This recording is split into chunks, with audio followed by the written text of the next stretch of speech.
Le père de la science nucléaire, l'histoire du professeur Félix Malou Wakalenga.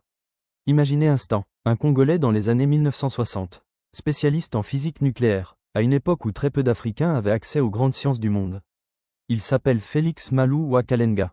Né en 193, il était passionné par les mathématiques et la physique dès son jeune âge. Son intelligence exceptionnelle l'a conduit à poursuivre des études avancées en Europe, où il s'est spécialisé en physique nucléaire, l'un des domaines scientifiques les plus complexes et stratégiques du monde.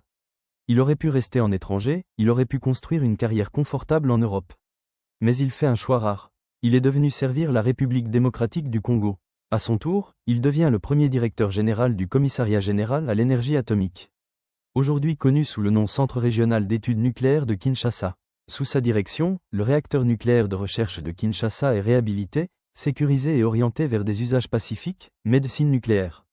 Recherche scientifique, formation des ingénieurs, développement technologique. Son rêve était clair, utiliser la science nucléaire non pas pour fabriquer les armes nucléaires, mais pour soigner et former et développer son pays en sciences et technologies.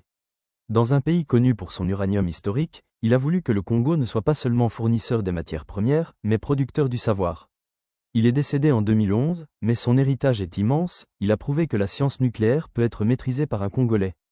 Il a prouvé que le génie congolais existe, il a prouvé que le cerveau congolais peut rivaliser le monde.